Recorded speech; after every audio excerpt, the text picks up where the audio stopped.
வணக்கம், welcome to foods of India. இன்றைக்கி நம்ம ஒரு ஹெல்த்தியான ஈவினிங் ஸ்நாக்ஸ் ரெசிபி கார கொழுக்கட்டை தான் பார்க்க போகிறோம்.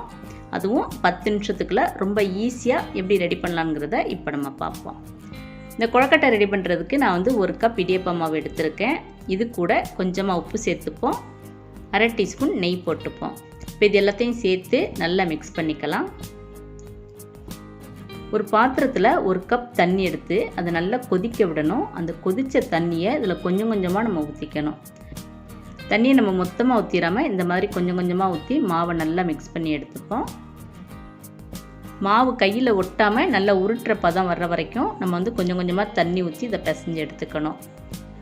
கொதிக்கிற தண்ணியை ஊற்றும்போது நம்ம கை பற்றக்கூடாது. இந்த மாதிரி கரண்டினால் முதல்ல கிளறி விட்டுப்போம். கொஞ்சம் சூடு ஆறுனதுக்கப்புறம் நம்ம கையினால் நல்லா பிசைஞ்சு எடுத்துக்கலாம். மாவுக்கு இன்னும் கொஞ்சம் கூடுதலாக தண்ணி தேவைப்பட்டதுன்னா நம்ம தண்ணியை சூடு பண்ணி தான் அதில் ஊற்றிக்கணும். இப்போ கையினால் நல்லா பிசைஞ்சு இந்த மாதிரி உருட்டி எடுத்து வச்சுப்போம். இதுதான் கரெக்டான பதம். நம்மளுக்கு வந்து நல்லா உருட்டை வருது, கையிலையும் நம்மளுக்கு மாவு வந்து ஒட்டாது. நம்ம காரப்பிடி கொழுக்கட்டை ரெடி பண்ணும்போது முதல்லையே நம்ம கடுகு உளுந்தம் பருப்போட மிளகா வத்தல் தாளித்து போட்டு கொழுக்கட்டை ரெடி பண்ணுவோம். அந்த மாதிரி நம்ம கொழுக்கட்டை ரெடி பண்ணும்போது அந்த மிளகா காரம் வந்து வாயில் கடிபடும். குழந்தைங்க வந்து அதை விரும்ப மாட்டாங்க. நம்ம இந்த மாதிரி ரெடி பண்ணி கொடுத்தோம்னா காரம் வந்து வாயில் கடிபடும்போது தெரியாது. அதனால் குழந்தைங்க வந்து விரும்பி சாப்பிடுவாங்க.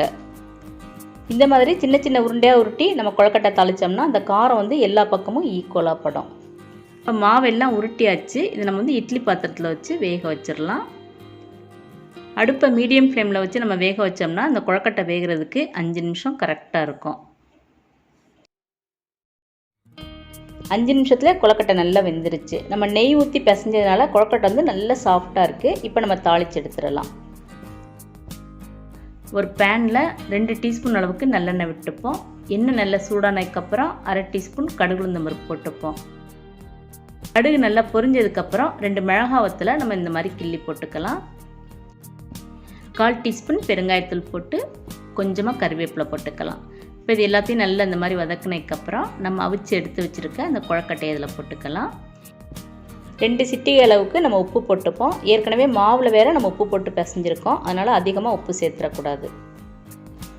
எல்லா கொழுக்கட்டையிலையும் எண்ணெய் நல்லா படுற மாதிரி கரண்டினால் இந்த மாதிரி நல்லா மிக்ஸ் பண்ணி விடணும்.